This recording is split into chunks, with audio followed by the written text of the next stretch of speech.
posibilidad ng tagumpay o kabiguan, ng ligaya o lungkot. Kaya marapat lamang na tanggapin si Jesus bilang tagapagligtas at Panginoon. At matapos yun ay panariwain ang katapatan at paglapit sa Kanya bawat araw o day by day.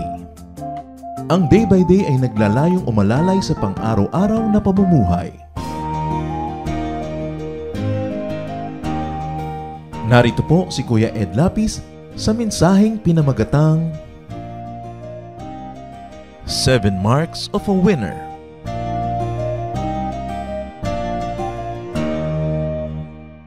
Our Lord God is the winner. He's the victorious one. Therefore, His people must be winners.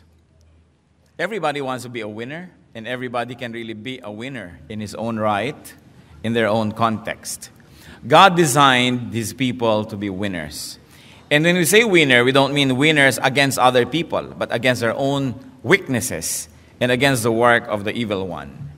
Jeremiah 29:11 tells us, "For I know the plans I have for you, declares the Lord. Plans to prosper you and not to harm you, plans to give you hope and a future." Maganda ang plano ng Diyos para sa mga tao, that they are full of hope and prosperous and that they have a good future. But Satan wants people to be losers. Sabi po ng Panginoong Jesus tungkol kay Satan sa John 10:10, "The thief comes only to steal and kill and destroy." So who is a loser? Sa context po ng usapan natin ngayon, we will define a loser as a person who consciously or unconsciously allows Satan to steal what God gives him. He allows Satan to steal what God has given in store for him. And he allows Satan to destroy what he builds or what he will and he can build. In other words, a loser is a person who allows Satan to kill him and his potentials for greatness. And usually, this kind of loss happens through and because of a person's distorted values, point of view, behavior, and lifestyle. Ang mga matatawag po nating losers ay hindi losers dahil sa mundo, dahil inapi sila, dahil kinawawa sila, sapagkat halos lahat ng tao ay nakakaranas noon. Everybody has to contend with the same reality. But many people become losers because of their own distorted personal values and points of view. Their behavior and lifestyle will be the one to blame. So nakikita po natin ang ating ding meaning ng winner is the one who consciously or unconsciously does not permit Satan to steal from him, to kill him, or to destroy him. We like to discuss 7 marks of a winner so that the people of the Lord may always be guided to win and to become winners. Heavenly Father, we pray that your message may be simple, that we may understand and apply your message in our life. Patuloy niyo pong linisin ang aming puso, purify our motives, cleanse us spiritually so we can look at you and we can behold you and hold your hand and obey your voice. Be the speaker, Father. We ask you to sit on your throne of power and dispense blessings to your people. Kayo po ang maging tunay na tagapagsalita. Tuntungan po ng inyong paa ang inyong lingkod. Gamitin niyo pong kasangkapan, subalit lahat po ng mga karunungan sa inyo magmula. At sa pangalan ng iyong anak na si Jesus, ibinawaksin namin ang lahat ng presensya ng masasamang espiritu. Binibigo namin sa pangalan ng Panginoong Jesus ang anumang masasamang balak ng masasamang espiritu at masasamang tao laban sa iyong mga anak na nagkakatipon-tipon ngayon. We cover ourselves with the blood of Jesus and ask you, Lord Jesus, be our shepherd, be our teacher, be our guide. Father, we ask that you will bless us and lift up your name. In Jesus' mighty name we pray. 7 marks of a winner. At nais ko pong tingnan natin ang ating sarili, ang mga mahal natin sa buhay, ang ating mga nasa paligid, kung tayo yung mga winners, because we should be winners, because our God is a winning God, the winner Himself. Winners, first of all, know their right place. They stay in the right place. Lagi pong naaalala ang lola namin, sinasabi, lumagay ka sa lugar. Sapagkat yan ay isa sa mga pinakamahalaga na quality ng isang tao. Marunong siyang lumagay sa lugar. Hindi siya lumalagay sa hindi niya dapat kalagyan, hindi niya inaagaw ang lugar ng may lugar, leaving his own place empty. Maging sa creation, ang lahat po ay nasa lugar. Genesis 1:16-17. God made two great lights, the greater light to govern the day and the lesser light to govern the night. He also made the stars. God set them in the expanse of the sky to give life on the earth. In fact, the Lord set not only the stars in their places, but He set all things in their right places. At sabi sa Bible, in Christ, all things hold together. Proverbs 28 verse 2, when a country is rebellious, it has many rulers, but a man of understanding and knowledge maintains order. So a man of understanding or knowledge, in other words, a godly man, maintains order because God is God of order. And what does order mean? Everything in its place. Kaya daw po pag magulo, maraming rulers, kasi dapat isa lang talaga ang ruler. Magulo, pagka merong mga wala naman sa lugar nila, lumulugar sa pwesto ng ruler, hindi naman sila dapat, kaya nagkakagulo. Nature and creation is a clear display of order. Nature and creation is a set of clear boundaries and positionings. Hanggang niya lang ang tubig, hanggang niya lang ang dagat, hanggang dyan ang bundok. Kaya po nagkakagulo-gulo tayo. For instance, Metro Manila, puro flood. You know why? Dahil tinitirhan ng mga tao ang tabi ng ilog. Ang tabi ng ilog ay dapat walang bara para pag tag-ulan na maraming tubig na sabay-sabay na bumababa mula sa mga bundok, ang lahat ng yan ay buong luwag na makapaglakbay at makarating sa dagat. Pero dahil binabarahan natin ang mga ilog, ang mga bahay sa tabi ng ilog, yung easement kinukuha nila, dapat yun walang building, hanggang kaduluduluhan ay tumutungtong na yung mga poste nila sa ilog dahil sa kasakiman ng hindi nila lupa ay tinitirhan nila, kinakamkam. Ano nangyayari? Pag umulan, walang puntahan ng tubig, kaya nabubulok ang tubig sa paligid natin, ang tawag natin baha. Even Manila itself is full of esteros. Ang plano nila nung araw dyan, mga 100 years ago, gawin ang Manila na parang Venice, sa dami ng mga canals. Anong Venice? Venice, panis ang nangyari. Dahil tinirhan ng mga tao, inamkam ang mga ilog, binahagisan ng basura, so when the rains come, walang mapuntahan ng tubig. Even in towns like Los Baños, where it used to be nice when it rains, dahil sa dami mga village dito, village dyan, kinamkam din ng mga waterways, pag umuulan, baha. Because people are not in the right place. Even your house must be in the right place. Ang mga mangyan, ang gagaling nilang gumawa ng mga bahay, o obserbahan nyo, nandun sila sa gilid ng burol na hindi tinatamaan ng malalakas na hangin. Kung dito yung hangin, dito sila nakatira. Marurunong. Dahil sa tamang lugar, kaya malayo sa disaster. Pag nasa mali kang lugar, disaster ang lagi mong kasunod. To survive, to thrive, and to be a winner, one has to be in the right place. Lalong-lalo kung ano yung gifting mo. Ano ang yung natural talent?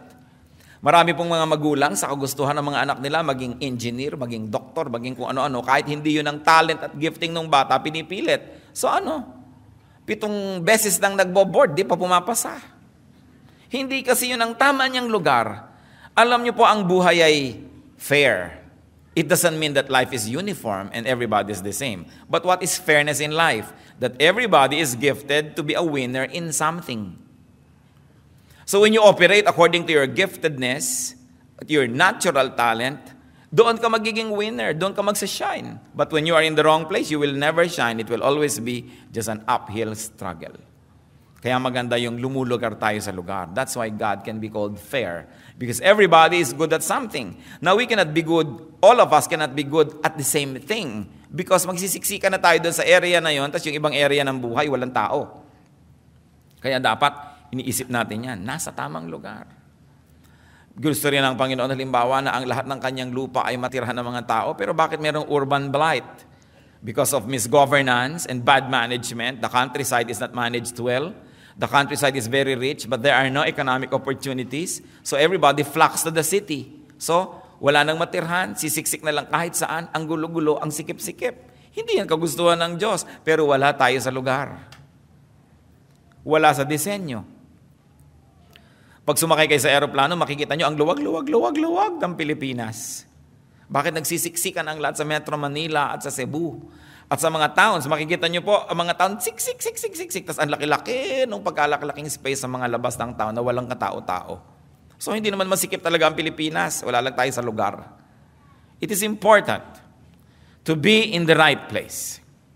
Another mark of a winner is that winners do not talk too much. And they do not reveal everything to everyone. Hindi kahit na lang saan sila daldal dito, daldal doon, sinabi na lahat ng mga lihim na hindi dapat sinasabi, pati sa panalangin, pati sa mga pangangako sa Diyos. Ecclesiastes 5:2, do not be quick with your mouth. Do not be hasty in your heart to utter anything before God. God is in heaven and you are on earth, so let your words be few. So sa pakikitungo sa Diyos din, huwag kang masyadong matabil, huwag kang masyadong maraming sinasabi, lalo na sa kapwa-tao. Marami mga taong napapahamak dahil sa kanilang katabilan. Kaya sabi sa Proverbs 20 verse 19, a gossip betrays a confidence, so avoid a man who talks too much.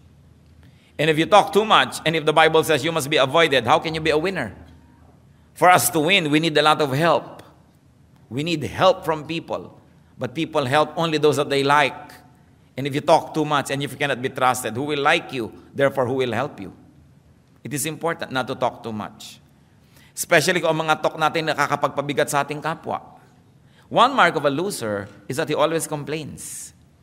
Lagi siyang may reklamo, lagi siyang may hinaing, lagi siyang may daing, lagi siyang may hinanakit, lagi siyang may problema. So ano pong ginagawa ng mga tao?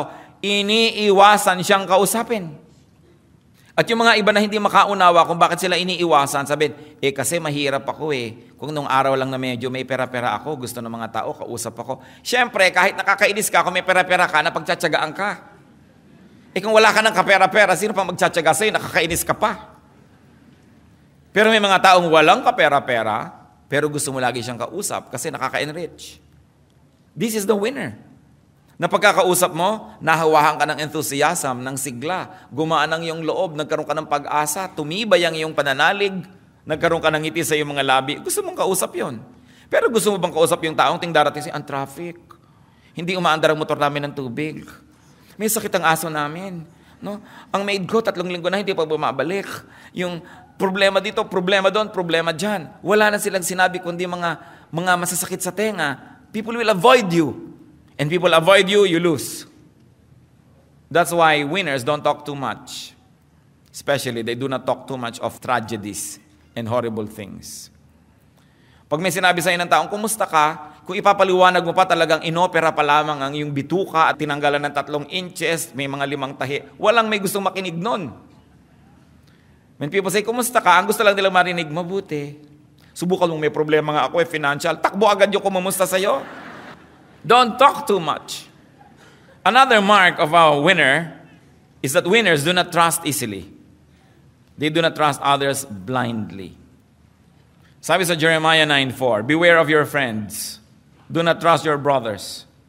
For every brother is a deceiver, and every friend a slanderer. Yung mga loser, mapagtiwala. Pinagtiwala ang lahat, ipinagtiwala ang bank account, ipinautang yung pangmatrikula ni Junjun. No? Sa kanyang kumare, tapos ngayon na itakbo ng kumare. O ayan ngayon, mapagtiwala masyado. Losers, masyado mapagtiwala. Mga masyadong bilis mahulog ang loob. Kaya bilis-bilis umibig. 3 araw lang na sunod-sunod na abutan ng kaimito, in love na.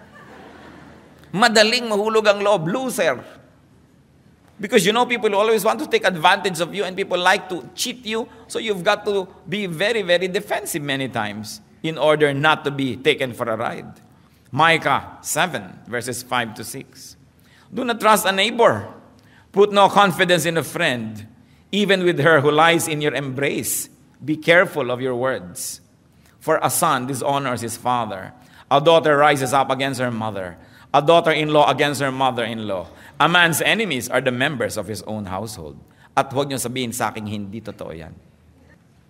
Yung mga sobrang mga pagtitiwala, pagbibigay, at pagiging transparent only makes people very vulnerable. These are not the ways of the wise.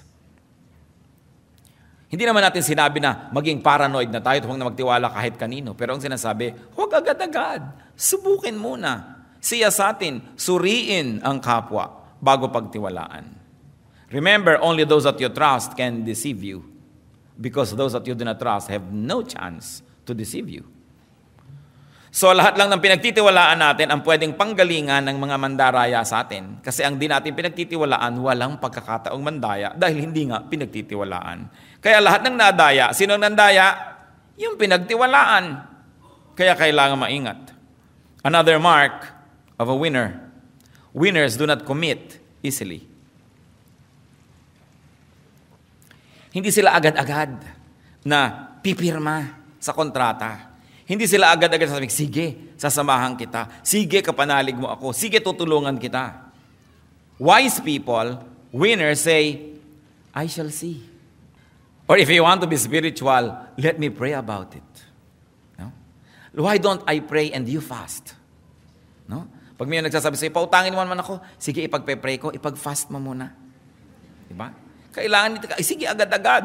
Tapos mamaya, pag nakapag-isip-isip ka, gusto mong bawiin yung salita mo, nasabi mo na. Ano sabi sa Proverbs 6:1-5? My son, if you have put up security for your neighbor, if you have struck hands in pledge for another, if you have been trapped by what you said, and snared by the words of your mouth, then do this, my son, to free yourself. Since you have fallen into your neighbor's hands, go and humble yourself. Press your plea with your neighbor. Allow no sleep to your eyes, no slumber to your eyelids. Free yourself like a gazelle from the hand of a hunter, like a bird from the snare of a fowler. Alam niyo po, to strike your hand in pledge, ibig sabihin, gagaranti ka sa utang ng iba. Uutang ako, garantihan mo naman, kumare. O sige, lika. Feeling important ka naman na papirma-pirma doon. Sabi, anak, kung nagawa mo yan, huwag kang matulog, huwag kang magpahinga hanggang hindi mo nababawi ang pirma mo. Magbakaawa ka kung kailangan, magpakababa ka kung kailangan, but free yourself. Kung paano pumipiglas ang isang usa na nahuli ng isang hunter, ganun ang gawin mong pumiglas, huwag kang pumayag, huwag kang matutulog na nakagapos ka kasi paggising mo, baka lalong gapos na gapos ka na. Proverbs 11:15, he who puts up security for another will surely suffer, but whoever refuses to strike hands in pledge is safe. Inulit na naman, kung sino ang nag-guarantee sa utang ng iba will surely suffer. At huwag niyong sabihin hindi totoo. Napakarami na magkaibigan na nagkasira dahil ikaw yung nag-guarantee sa kanya tapos tinakbuhan ka. Magkakasira din lang kayo, matapos siyang tumakbo, magkasira na kayo bago pa siya tumakbo. At least nagkasira rin kayo, pareho lang, pero hindi kanya nadaya. Sabi, huwag kayo mag-guarantee. Ngayon sasabihin niyo, Pastor, paano po yan? Di ba dapat tayong tutulong? O sige, tutulong ka, pero huwag kang umasa na babayaran ka para hindi ka iiyak-iyak pagkatapos. Sige, hindi kita pinipigil mag-guarantee, pero ituring mo nang nawala yan. Pag nagbayad na lang, bonus. Pero pag hindi nagbayad, sabi mo, well, naturally, tatakbuhan ako. Hindi ka bigo. Pero yung aasa ka, hoy, bayaran mo to talaga sa akinsi kasi mag-e-enroll lang anak ko. Tapos akinsi na, hindi ka pa pinupuntahan. Tinakbuhan ka na nun. So kung tutulong ka, tumulong ka na, huwag mo nang asahan pang ibabalik. Para pag ibinalik, tuwang-tuwa ka. Pag hindi ibinalik, inasahan mo na yon. Pero huwag yung iasa ang buhay nyo doon sa mga nangangako. Yung mga nagigipit, ipapangako ang lahat. Pag nakuha ng kailangan sa inyo, sorry na lang kayo. Sa James 1:19, my dear brothers, take note of this. Everyone should be quick to listen, slow to speak. In fact, slow to become angry. Because even anger is a commitment. Because when I'm angry with you, I commit myself to a certain course of action. Lalong-lalo kung meron kayong kaibigan, kamag-anak, galit sa isang tao, pupunta sa inyo, magsusumbong. Yung galit niya, nahawa na kayo, galit na rin kayo. You have committed to his war. Kaya dapat slow to become angry. Galit na galit siya, pag nagalit ka na rin, kasama ka ng susugod sa kalaban niya, yung pala ginagamit ka lang niya, pinaikot ka lang niya. Remember, every story has at least two sides. And the side of the one close to you, the side of the one who talked to you first, is not always the correct side. So, be slow. Be slow to speak. Be slow to commit. And of course, very importantly, be slow to become angry. And of course, ano pa? Ang mark of a winner, avoid offending people. Even the Lord, who is creator of heaven and earth, prince of princes, kings of kings, ano pa? Ang sabi niya, huwag tayo mang-offend. Matthew 17:24-27. After Jesus and his disciples arrived in Capernaum, the collectors of the 2 drachma tax came to Peter and asked, doesn't your teacher pay the temple tax? Yes, he does, he replied. When Peter came into the house, Jesus was the first to speak. What do you think, Simon? He asked. From whom do the kings of the earth collect duty and taxes? From their own sons or from others? From others, Peter answered. Then the sons are exempt. Jesus said, but so that we may not offend them, go to the lake and throw out your line. Take the first fish you catch, open its mouth, and you will find a 4 drachma coin. Take it and give it to them for my tax and yours. So maganda yung usapan, sabi ni Lord, sa palagay mo ba dapat ako magbayad ng tax? Hindi po, son kayo of God eh. Oo nga, pero sige na lang, para huwag na lang sila ma-offend, magbabayad tayo ng tax. And if the Lord, who is King of Kings, will avoid needlessly offending people, why will we want to offend people? So winners don't needlessly offend others. Why? Because one offense can be taken seriously and that person may never forget, and that person will only strengthen himself, wait for a chance to get even with you. Kahit na isang taong maliit, isang hamak, hindi mo alam, life is never permanent. Hindi mo alam kung magiging makapangyarihan yan o magiging marunong o malakas yan. Ang mga bata lalo, huwag aapihin. Dahil alam nyo, one thing for sure, habang patanda kayo ng patanda at pahina, palakas ng palakas yung bata. Kung matanda na kayo, may inaapi kayong bata, lampas na kayo sa 12:00 ng buhay, ng tanghali. So, ang nag-aalauna, 2:00 na kayo, yung bata nag-9, 10:00. Pag mga 4:00, 5:00 na kayo ng buhay nyo, siya naman 11:00, 12:00. Anong magagawa nyo sa kanya kung paghigantihan kayo? O baka kakailangan ninyo ang tulong niya later on. So you don't offend even the weak, because even weakness is not a permanent status. So we see that you should not always offend people. May mga tao naman, they take joy in being what?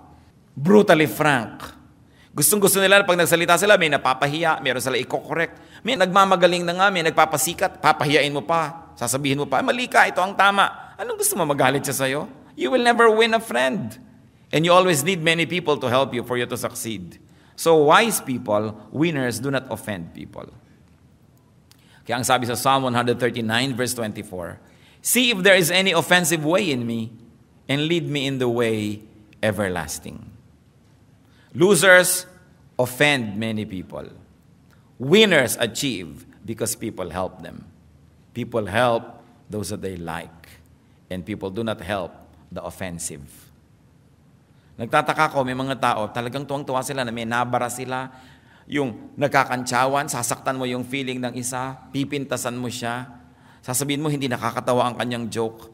Why can you not hold your peace? When you cannot say something that will make people feel good, shut up.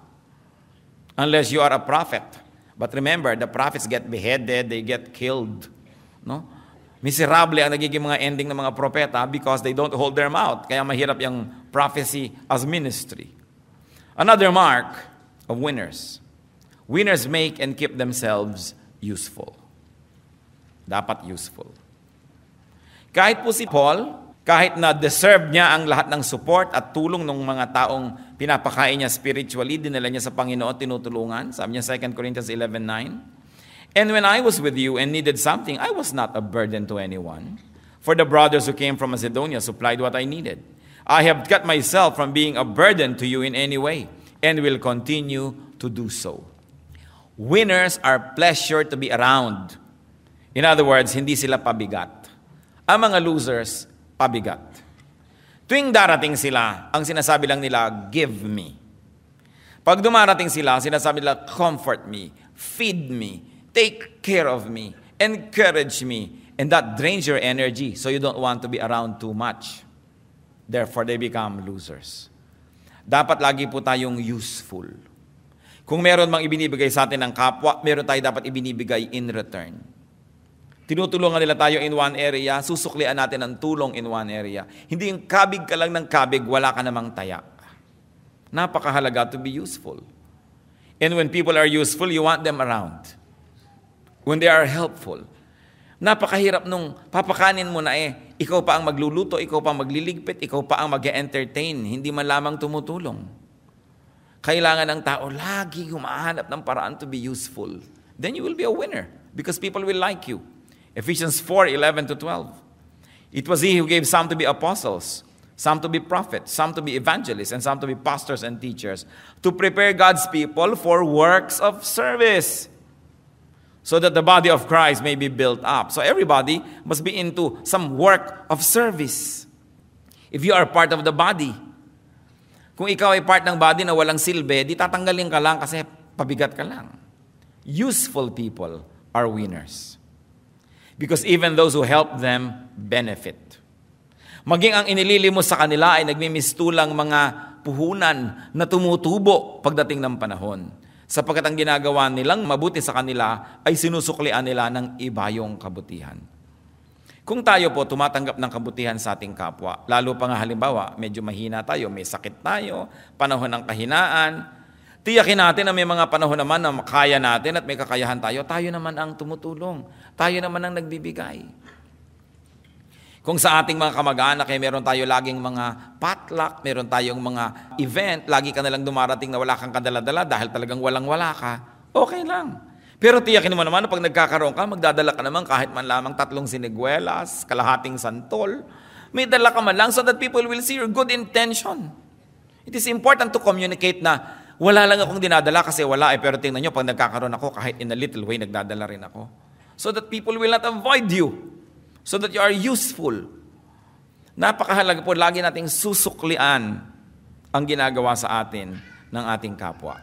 Pati ang Panginoon, nang binigyan niya yung mga tao ng mga puhunan, hinanapan niya ng tubo at pinarusahan niya yung hindi nakapagpatubo. Yung konting ibinigay, binawi pa niya at ibinigay niya doon sa mayaman na dahil napalago niya yung ibinigay sa kanya. Lalo pa siyang binigyan. Sabi ni Lord, yung marami na, bibigyan pa kasi masipag. Ngayon, yung mga wala na't hikahos, yung konting napunta sa kanila, babawiin pa sapagkat sila yung mga batugan. At ayaw na ayaw ng Diyos ng tamad. At pampito po, na mahalagang mark of a winner, ang isa pong mahalaga nating dapat tandaan, winners value their good reputation. Pinahahalagahan nila ang kanilang pangalan, yung kanilang karangalan. Hindi makakain lang ng libre kahit na nawala na ng dangal. Makapanghingi lang kahit na mura na ang kanyang reputasyon at ang kanyang sarili. Proverbs 22 verse 1, a good name is desirable than great riches. It is more desirable than great riches. To be esteemed is better than silver or gold. And Ecclesiastes 7:1, a good name is better than fine perfume. Yung pangalan po natin, yung impression natin, napakahalaga. Hindi yung meron lamang isang buffet, pinagbigyan mo na ang lahat ng iyong katakawan at parang isang buong bundok ng hibok-hibok ang iyong plato. So, titiisin mo na konti na lang para yung iba magkaroon pa at hindi ka naman mapintasan. Hindi yung pagka nagkaroon ng pagkakataon, kuha ka na ng kuha, nawala na yung iba, baliwala na lang ang yung pangalan. It is very important to value our good name. Especially if we are in the service of the Lord. Tayong mga Kristiyano. Kaya ayoko ng mga fundraising, sulat ka ng sulat ka, kani-kanino. Gusto mo mag-retreat, gusto mo mag-camp, wala ka naman pera, kung kanino-kanino ka hihingi, manahimik ka sa bahay, doon ka magdasal, nandun din ang Diyos. Hindi yung naging cheap ka na, hingi ka dito, hingi ka doon, para ka lamang makapunta kung saan-saan. Meron tinatawag po ako ng Lord na mag-mission, mag-immersion, mag-observation sa Thailand, sa Burma, kung saan-saan. Tapos lahat na ng tao magpapalimos ka. Kung tinatawag ka ng Diyos, di bibigyan ka niya ng pera. Ngayon hindi ka binibigyan, manahimik ka. Kapitbahay mo lang, kamag-anak mo, hindi Kristiyano, dapat mong missionin. Kailangan pa bang magpunta sa Cambodia para maging missionary? Kaya hindi ako masyadong ganado dyan sa mga kung ano, nung hingi ng hingi. Even sa atin, kung gustong mag-retreat, gustong mag-camp, magpapa-sponsor kung kani-kanino. Bakit hindi ka mag-alok ng something in return? I always tell our youth, malapit na ang camp. Baka manghihingi na naman kayo kung kani-kanino ng pang-camp nyo. Ba't hindi nyo i-offer na, 8 buwan ninyong huhugasan ng kotse niya at i-sponsor niya kayo sa camp? Give something in return. Hindi ka naman baldado, ba't ka nanghihingi? O sasabihin mo, ipapamalengke ko po kayo, o pag namamalengke kayo, babantayan ko yung bahay nyo. Give something of yourself. You don't just ask. Ang humihingi lang talaga yung walang kakayanan, yung sobrang bata pa, o sobrang tanda na, o sobrang may sakit. Pero pag may lakas ka na magte-text, may lakas ka maghugas ng kotse, may lakas ka na maglinis ang bakuran ng may bakuran. So you say, magkakampo ako, baka pwede na sponsor ninyo ako, lilinisin ko inyong bakuran. Dapat willing ka. One time, alam niyo naman yung mga racket-racket ng mga pupunta sa'yo. Alam niyo po, dati po akong bilanggo. Ito po mga tattoo ko. Tingnan niyo. Gusto ko na po magbagong buhay. Kailangan ko po ng pamasahe. Papunta sa probinsya namin. Bibigyan niyo ba ako? Hindi. Yung mga ganyan. Mga racket-racket yan. Para takot mo na lang sa tattoo niya, bigyan mo ng pamasahe. Kung anong tattoo mo? Ang tattoo ko. Gusto mo tingnan? Tapos meron naman nahihingi. Sabi ko, teka, ano yung nanghihingi na yan? Alam nyo, kuminsan yung church natin, hindi tayo lagi nandito sa mall. Palipat-lipat tayo. May time na masyado kang accessible sa mga ganyan. Sabi nung, kailangan daw nila ng pamasahing mag-asawa. Sabi ko, alam ninyo, wala naman kaming ganyang pondo na ipinamimigay. Kung gusto ninyo, tatawagan kayo mga member namin, yung may mga gusto magpalaba, ipaglaban nyo para kayo kumita. Sige daw. Dali, tanggal ang mga kortina, mga kung ano-ano. Panglaban natin. Aba, umupo na nga ang mag-asawa at talagang maglalaban na. Naglalaban na talaga sila. Mga 1 hour sa paglalaba, inawat ko na. Sabi ko, sige, lumakad na nga kayo at baka kayo masyadong madelay sa biyahe nyo. Ito na ang pamasahin nyo. Kasi willing maglaba. Pero may allergic po kasi ako sa sabon. Abay, wag kang mabuhay. Hindi ka ba allergic sa pera? Hindi ka ba allergic sa hangin? Di, wakasan mo ng buhay mo, allergic ka pala eh. Ayaw mo magtrabaho, gusto mo humingi ka ng humingi. Ano ka, linta? At ang linta, kung mamatay, nagiging man lang fertilizer sa lupa. Mahirap po yung lagi ka lang hingi ng hingi. Kailangan meron kang binibigay na kabalit. Lagi ka naman pwede kang magbigay ng kabalit eh. Kahit hindi ka tumbas yung halaga, makita man lang na willing ka. Pagka ganun gaganahan yung tumutulong sa atin. Winners are like that. And you know why they are winners? Because they will always not be down here. Because people will like them and will give them an opportunity. Lalaki ang mundo nila. May mamimit silang mas malalaking opportunity. Bibigyan sila opportunity. Kaya taas sila ng taas. Lahat po tayo na nakataas sa economic ladder, sa ating profession, dahil may mga tumulong sa atin. Hindi kayo pwedeng umasenso na walang tutulong sa inyo. People always need help to go up. And the wonderful thing about it is, people who can help, like to help people who are likable. So losers, beware. Dapat lagi tayong may ino-offer na something good. Yung iba sa sila unfair ang buhay, I don't think so. Sapagkat mayroong mga taong galing sa kalalim-laliman ng pusali, umasenso sobra. Lahat ng tao, I believe, may opportunity. Pero ang liit-liit pa lang ng opportunity sa'yo. Sinasabi pa lang ng amo mo kung namamlansya ka, pwede ba, ipamlansya mo naman ako bukas kasi meron akong lakad. Ako, hindi ako pwede bukas kasi nangingiling ako bukas, bla bla bla bla bla bla. Nainis na sa'yo. Pag may iba ng planchadora, yun na yung kukunin. At ngayon, meron pala yung factory, kailangan niya ng supervisor, natutuwa sa'yo, ang galing-galing mong mamlansya. Ibig sabihin, baka magaling din itong mag-ayos ng ibang bagay. Subukan ko nga maging supervisor sa paggawaan namin ng pakumbakya. Di ba? Mabibigyan ka ng opportunity. And then from there, may nakilala ka ng mga ibang supplier. Sabi, ang galing naman itong supervisor ng paggawaan ng pakumbakya. Alam mo, meron akong tindahan eh. Gusto mo ba ma-supervise? Kaya ka-asenso because people see you na ikaw'y mahusay, ikaw'y magaling. Pero alam niyo po, lahat ng kapintasan natin, nakikita rin ng kapwa. Sinasabi lang ako, hindi ko ito kukunin. At pag nakita ka pa ng mga may desisyon sa iyong mga katamaran, ibababa ka pa, tatanggalin ka pa. Hindi ba maraming kababayan tayo, may trabaho na natanggal pa? Paano laging huli? Inuuwi ang pinto ng opisina.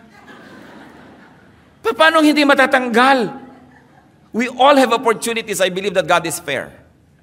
But people destroy the bridges through which they should pass because of their lack of good character.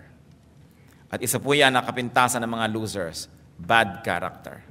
Dapat maganda ang ating pagkatao. Yung pagkatao, importante. So be winners, because God is a winner. Know what it makes to be a winner. Know the marks of a winner. Observe and be guided by this. And avoid the ways of losers.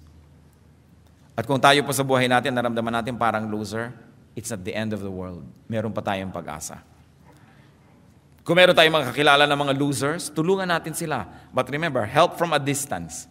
Kung nalulunod masyado yung tao, pag lumusong ka, yayakapin ka niya, di ka niya bibitawan, pareho kayong malulunod. Kailangan gumawa ka ng ibang paraan para siya sagipin. Hindi naawa ka kasi sa taong ito, sobrang nagkanda, gulo-gulo na ang buhay, so biglang gagawin mo, pakasalan ko nga ito, kawawa naman. So nadamay ka. Dapat tayong matulungin, pero ang pagtulong mo dun sa taong nalulunod, from a distance. Unless you are really a very able swimmer, ilulubog ka rin niya. At napakaraming mga ganyan, naging maawain sa loser, naging loser din. Tutulong ka. Ipanalangin mo, but help from a distance. Because there are people who burn themselves and burn everybody else who gets near them. It's important to exercise caution. Heavenly Father, we thank you for your reminders and we thank you that you're a winner. Kung may mga kasama kami, Lord, na parang maiko-consider na loser sa buhay, tandaan namin ang mga paalala mo ngayon. Magkaroon kami ng pagbabagong loob.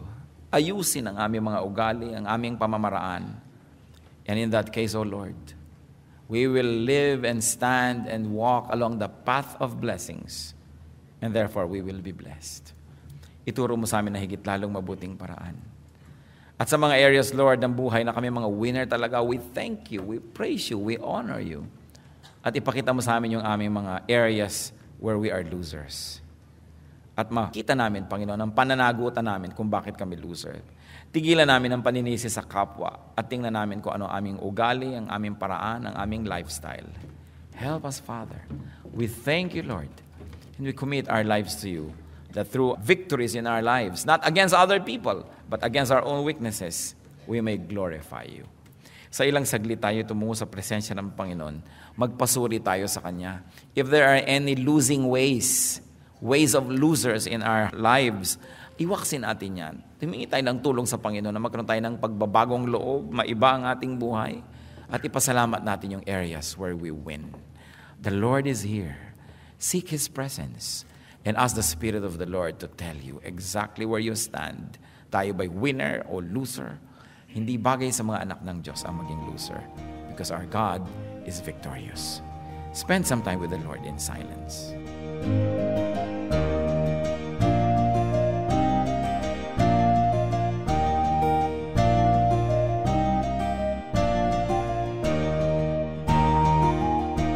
Ang katatapos pong mensahe ni Kuya Ed Lapiz ay pinamagatang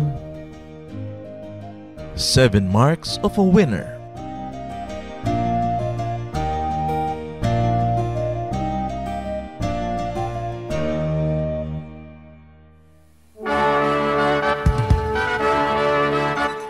Halina't sama-samang sumamba at magdiwang sa Day by Day Jesus Celebration kasama si Kuya Ed Lapiz. Bulwagan ng Panginoon, PICC, one Sunday a month, Philippine International Convention Center, Rojas Boulevard, Pasay City. All other Sundays, sa mga day-by-day mini-bulwagan ang pagtitipon. Para sa buwan ng Setyembre, gaganapin ito sa September 1, 2024. 8 a.m. ang First Jesus Celebration, 10 a.m. naman ang Second Jesus Celebration. Para sa iba pang detalye, bisitahin ang ating official Facebook page, Day by Day Friends.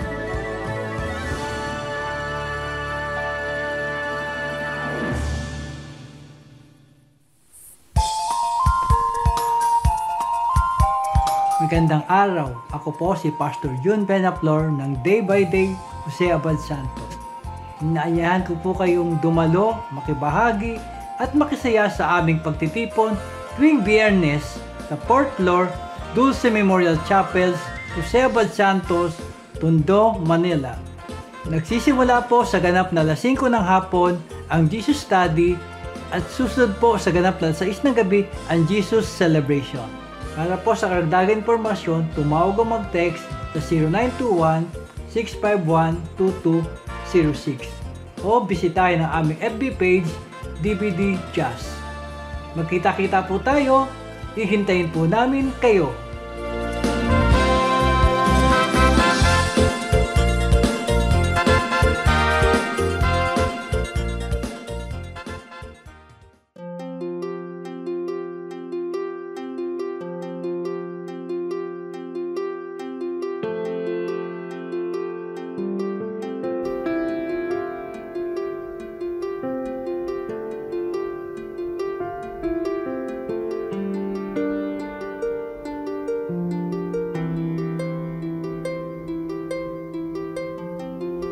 Panginoon, ang sabi niyo sa akin, lumapit lang sa inyo. Ibig ko'y diringgin, pasanin ay aalisin, lahat ng kabigatan ng isip at katawan, inilalagak ko na sa inyong kantungan. Nais kong madama haplos ng iyong kamay, paghako sa damdamin, sinisiklot ng buhay. Nais kong madama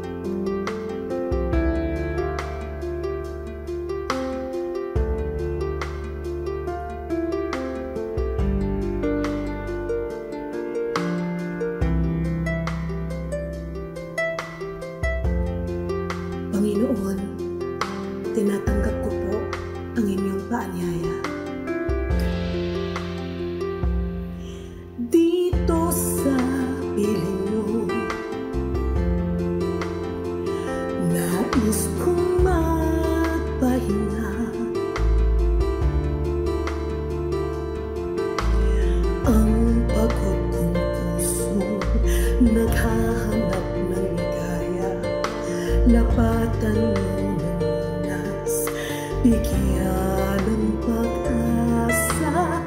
Nais kong madama haplos ng iyong kamay,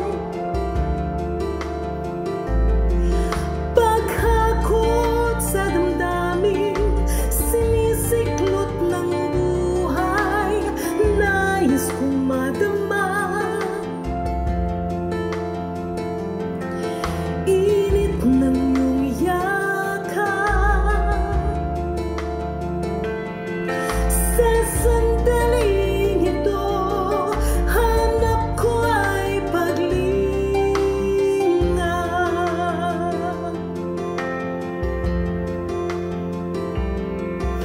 Narito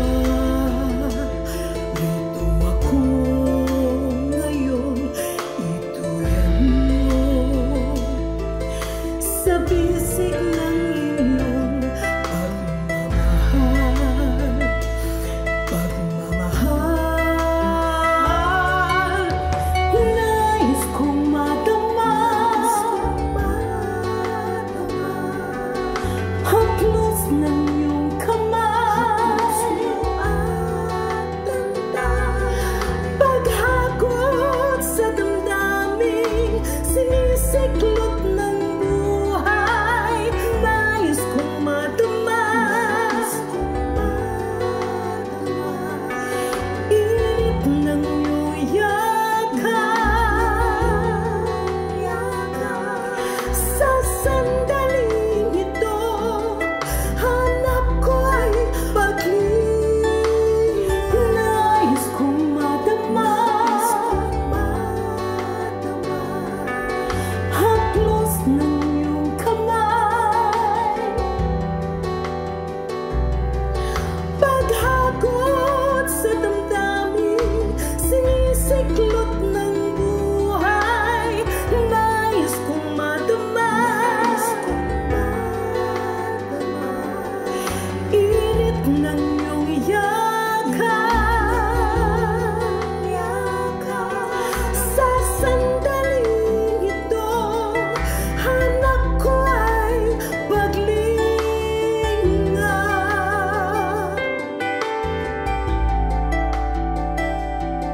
Sa sandaling ito, hanap ko ay paglinga.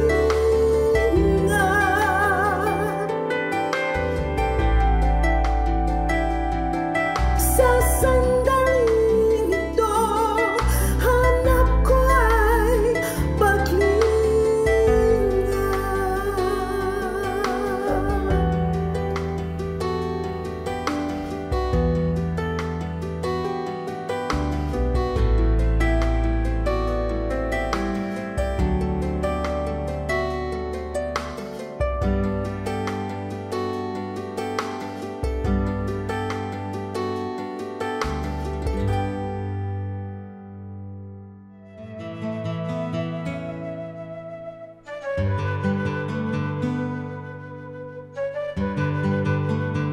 Bakit kay haba-haba ng mga pagpapaalam ng mga Pilipino? Kasi nga pa tayo mapagmahal, kaya ayaw natin tinatapos ang mga mabubuting bagay, lalo yung pakikipagmabutihan at pakikipagkapwa. Kaya may goodbye na sa taas ng bahay, may goodbye pa daw sa may hagdan, hanggang baba, at pwede ka pang ihatid hanggang bus stop o sa parking lot. Because we don't want to end a good thing. Natural sa atin yan. We are a very spiritual people and therefore timeless. Ayaw natin na merong very marked endings, especially ending a good thing.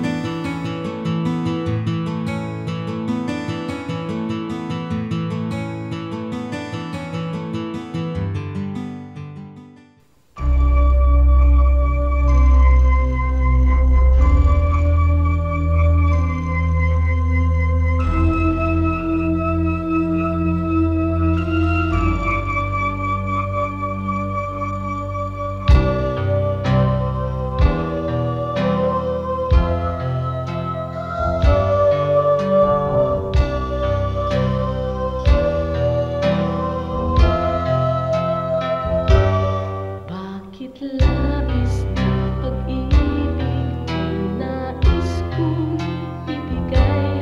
Magmula nang tanggapin ko si Jesus sa aking buhay. Noon ng Diyos sa puso ko'y isang katang-isip lamang. Ngunit ngayon siya ay katotohanan.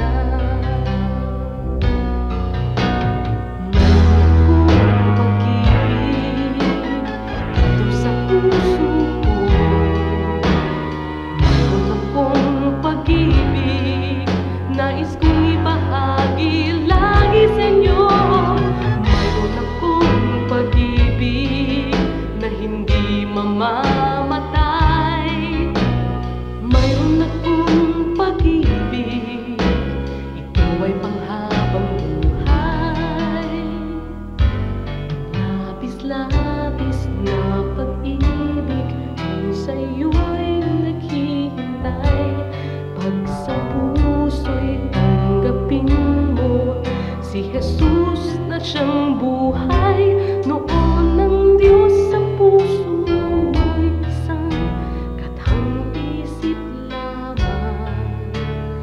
Ngunit ngayon siya ay katotohanan.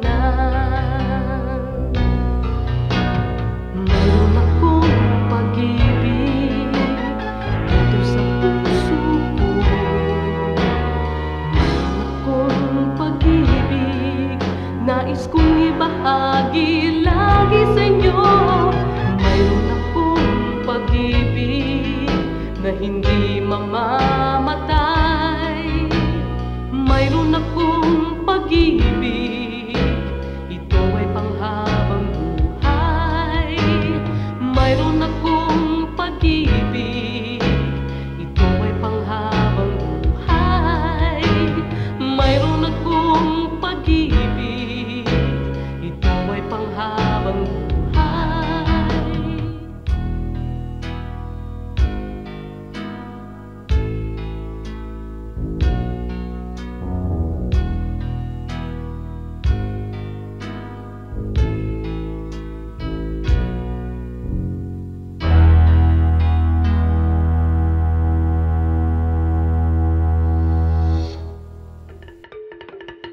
Dumako po tayo sa mga hiyas ng bayan, mga kayamanan po ng ating lahi, ng ating lipi, na maaari nating pagyamanin, kilalanin at itampok.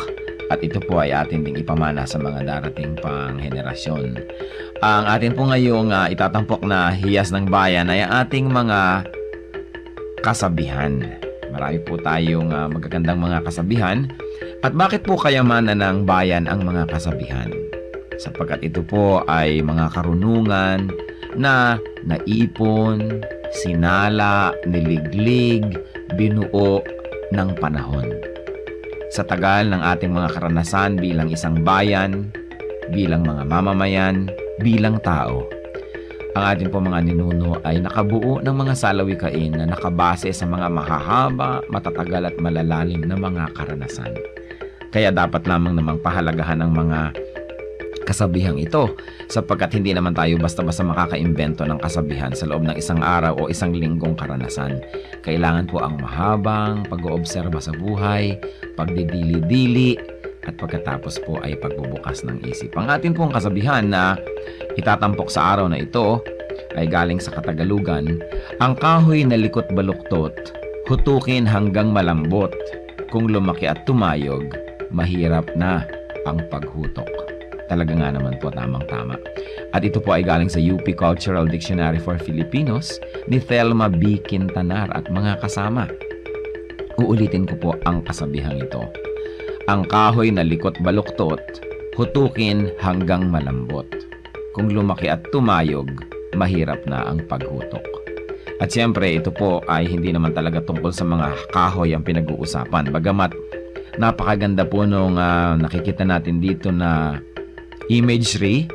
Yung kahoy nga naman na puno habang maliit pa lang at malambot pa ang mga sanga at malambot pa ang katawan at medyo likuyan o baluktot o kung saan-saan pumupunta, kayang-kaya pa nating hutukin, lagyan ng suhay at iurong dito o kaya ay patigasin sa ganong patungong direksyon. Subalit kung yan ay malaking-malaki na at punong-puno na, hindi na natin yan pwedeng maiba. Dahil matigas na at mataas na, baka hindi pa natin maabot.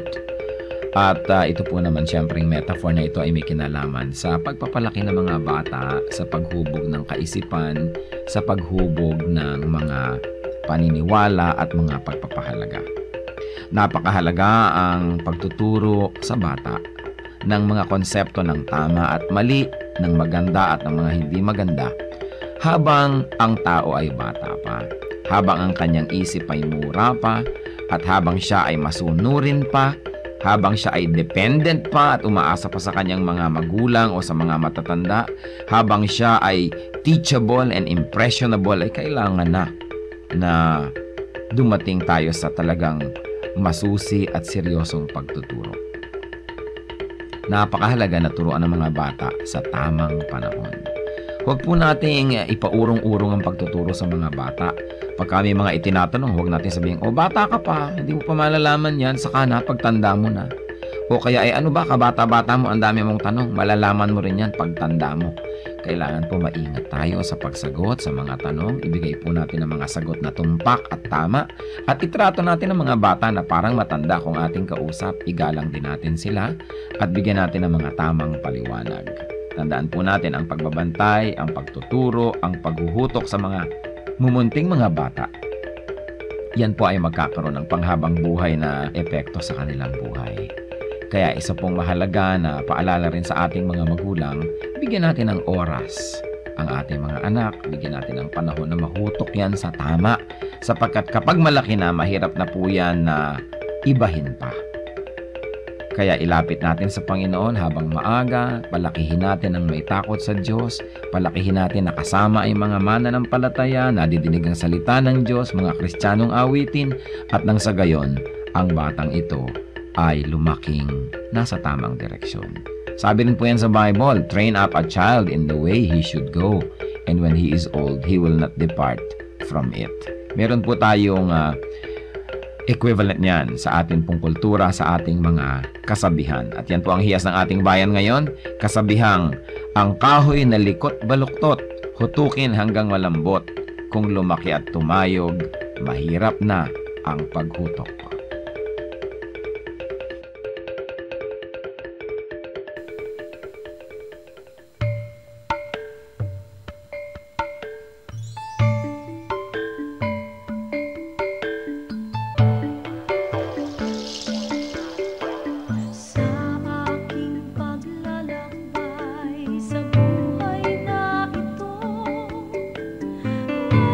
Isang bagay sa puso'y aking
Oras na po para pansamantalang magpaalam ang programang Day by Day. Tayo po'y magsama-sama tuwing ika-6 hanggang ika-7 ng umaga, araw-araw. Magandang umaga po at mabuhay ang Panginoong Hesus!